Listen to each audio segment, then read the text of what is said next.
یہ بات انہوں نے حمید عرفانی سے پوچھنی تھی جو اب کمرے میں موجود نہیں تھے، تو انہوں نے پریشے سے پوچھ کر پریشے نے بہت احساس سے مولوی صاحب کو اپنا نام بتایا، تو انہوں نے نکاح پڑھنا شروع کر دیا۔ ارمان کو دل کی گہرائیوں سے قبول کرتے ہوئے نکاح نامے پر اپنے سائن کر کے خود کو ارمان کے حوالے کر چکی تھی، اور مولوی صاحب بھی گواہوں کے سائن کروا کر کمرے سے نکل گئے۔ کہ نکاح بہت جلدی باز میں ہو رہا تھا، تو کسی اور کو اس بات کا زیادہ علم نہیں تھا کہ نکاح اصل میں کس کا ہو رہا ہے، عریشے کا یا پھر پریشے کا۔ کہ امیر صاحب کو دونوں ہی اپنی بیٹیاں بتاتے تھے، تبھی گواہوں نے بھی اس پر دھیان نہ دیا۔ اب مولوی صاحب ارمان کے پاس گئے اور نکاح پڑھنا شروع کر دیا۔ ارمان حماد ولد حماد سرفراز آپ کو پریشا وحید ولد وحید سے نکاح قبول ہے۔ مولوی صاحب نے نکاح پڑھتے ارمان کی نگاہیں حمید صاحب کو ڈھونڈ رہی تھی جو نہ جانے کہاں چلے گئے تھے، تو اسی کشمکش میں اس نے قبول ہے بول دیا اور سائن بھی اس طرح کر دیے۔ اس نے اس بات پر دھیان نہیں دیا کہ اس کی دھن پریشے ہے یا عریشے نہیں، نہ جانے ایسی کون سی بے چینی لگی ہوئی تھی اسے جسے تیسے ان دونوں کا نکاح انجام پایا۔ اور ارمان کی گواہوں نے بھی سائن کر کے دعا مانگنا شروع کر دی۔ تب اس وقت حمید صاحب وہاں آئے اور خود بھی دعا مانگ کر ارمان کو گلے لگا لیا۔ مزید کچھ دیر بعد رخصتی کا وقت ہو گیا تو حمید صاحب پریشے کے پاس گئے اور اپنے سینے سے لگا کر پیار کرتے ہوئے آخر میں سر گھونگھٹ اٹھا کر اس کا دیکھنے لگے، جس پر پریشے نے فوراً ہاتھ اٹھا کر منع کر دیا۔ اس کی اس حرکت پر حمید صاحب نے بھی سوچا کہ شاید کوئی بات ہو جو عریشہ ایسے کر رہی ہو۔ خیر وہ پریشے کو اپنے ساتھ لیے نیچے آئے اور ارمان کے ساتھ گاڑی میں بٹھا دیا۔ دیکھتے ہی دیکھتے ان کی نظروں سے اوجھل ہو گئی گاڑی۔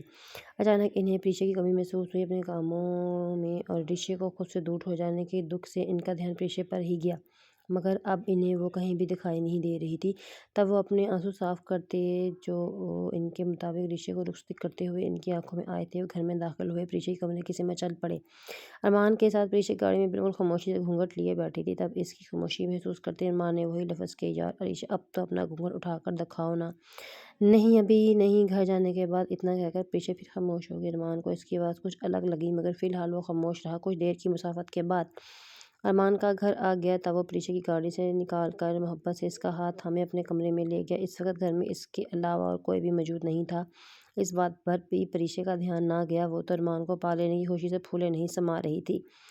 عریشہ یہ ہے ہمارا کمرہ، تم بہت ایکسائٹڈ تھی نا، اب دیکھ لو، اور یہ دیکھو تمہارے لیے اسپیشل سب کچھ کیا ہے میں نے، جو جو تمہیں پسند ہے وہ سب کچھ۔ میری کوشش تو یہی ہوگی کہ تمہیں میں پوری عمر خوش رکھوں، جو تم ڈیزرو کرتی ہو وہ تم دو۔ اب کھڑی کیوں ہو، بیٹھو نا۔ ارمان کی باتیں سن کر پریشا کچھ نروس ہو گئی، اسے خوف آنے لگا کہ ارمان جب عریشہ کی جگہ اسے دیکھے گا تو کیا ری ایکشن ہوگا۔ ڈرتے ڈرتے خاموشی کے ساتھ ساتھ پریشا بیڈ پر بیٹھنے لگی، جب اسے فوراً ارمان کی آواز ایک مرتبہ پھر سنائی دی، وہاں نہیں یہاں بیٹھو۔ ارمان نے زمین کی طرف اشارہ کرتے ہوئے ساتھ میرے سے کہا، جبکہ پریشا اس کے اس انداز پر حیران رہ گئی۔ مذاق کر رہا ہوں یار۔ جب ارمان نے گھونگھٹ اٹھایا تو سامنے عریشہ کی جگہ پریشا کو دیکھ کر وہ کچھ پل حرکت نہ کر سکا۔ تم یہاں کیا کر رہی ہو؟ عریشہ کہاں پر ہے؟ ارمان عریشہ بھاگ گئی تھی اور بابا کی عزت بچانے کے لیے میں نے عریشہ کی جگہ تم سے شادی کر لی۔ پریشا نے جھوٹ کا سہارا لیتے ہوئے بات چھپا کر الزام ذرا عریشہ پہ لگا دیا اور خود بھی اس کی نظروں میں عظیم بننے کی کوشش کرنے لگی۔ نو نو نو نو، میرے برسوں کیا کیا کیا، پلان ایسے کیسے برباد ہو گئے، یہ نہیں ہو سکتا۔ چیختے چلاتے ارمان کمرے میں موجود چیزوں کو اٹھا کر زمین پر پھینکتے ہوئے اپنے غصے ختم کرنے کی کوشش میں مصروف تھا، جبکہ پلان کا لفظ سن کر پریشا کافی حیران ہوئی۔ کون سا پلان ارمان، آپ کیا بات کر رہے ہیں، مجھے کچھ سمجھ نہیں آ رہا، بتائیں مجھے۔ جسٹ شٹ اپ، چپ کرو تم، سمجھی عریشہ تم نے ایسا کیوں کیا میرے ساتھ، اور تم ابھی ابھی نکلو میرے گھر سے۔ پریشا کو باتوں سے پکڑ کر ارمان سے اپنے گھر سے نکالنے لگ گیا۔ اسے آخر پریشا سے کیا مطلب تھا جو وہ اپنے گھر میں اسے رکھتا۔ ارمان میں یہاں سے کہیں نہیں جا رہی، سنا آپ نے، کیونکہ بیوی ہوں میں آپ کی، یہ گھر اب میرا بھی ہے۔ پلیز ارمان، اگر بابا کو پتہ چل گیا کہ عریشہ بھاگ گئی ہے تو وہ مجھے بھی آپ نے گھر سے نکال دیا ہے تو بہت تکلیف پہنچے گی۔ نہیں پلیز مجھے یہاں رہنے دیں۔ اچھا تو اس حمید عرفانی کو تکلیف ہوگی اس بات سے، ٹھیک ہے تو پھر ابھی چلتے ہیں نا اسے بتانے، چلو ابھی، پریشا سے کہتے ہوئے زبردستی اسے لے جا کر گاڑی میں بٹھا کر واپس حمید صاحب کے گھر لے آیا۔ حمید صاحب جو اب تک پریشا کی غیر موجودگی سے شدید پریشان تھے، اچانک گاڑی رکنے کی آواز سن کر باہر کی طرف آئے۔ تب ارمان کے ساتھ دلہن کے روپ میں کھڑی پریشا کو دکھائی دی۔ اسے دیکھتے ہی وہ حیران رہ گئے۔ عریشہ کہاں پر ہے ارمان، اور یہ سب خیریت تو ہے؟ پریشا تم یہاں کیا کر رہی ہو؟ وہ ابھی اسی حلیے سے تھی، میں بتاتا ہوں آپ کو ساری بات، یہ جو آپ کی لاڈلی بیٹی ہے عریشہ وہ گھر سے بھاگ گئی ہے، اتنا مردوں کی بھوکی تھی جو پتہ نہیں کس کے ساتھ بھاگ گئی۔ اب یہ اس کا نہ جانے کون سا والا یار تھا، اب بھی تو وہ عیاشی کر رہی ہوگی کسی کی بہوں میں، اور دوسری والی اتنی مری جا رہی تھی ایک حضرت شوہر کے لیے، جلدی سے بنا کچھ بھی بتائے مجھ سے شادی کر لی، رکھیں اس کو اپنے پاس، جلد ہی طلاق کے پیپر بھجوا دوں گا۔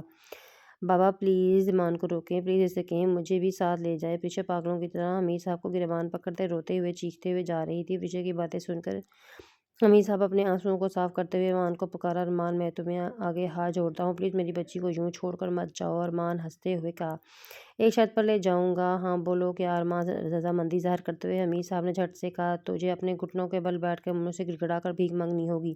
یہ کیا کہہ رہی ہو تم بیٹا؟ مجھے اور کچھ نہیں سننا، جلدی کرو ورنہ میں ایسے ہی چلا جاتا ہوں۔ نہیں نہیں پلیز میں کر رہا ہوں۔ اگلے ہی پل حمید صاحب گھٹنوں کے بل بیٹھ کر ارمان سے التجا کرنے لگے، پلیز ارمان میری بچی کے ساتھ ایسا مت کرو۔ اچھا اب ٹھیک ہے، چلو پریشا۔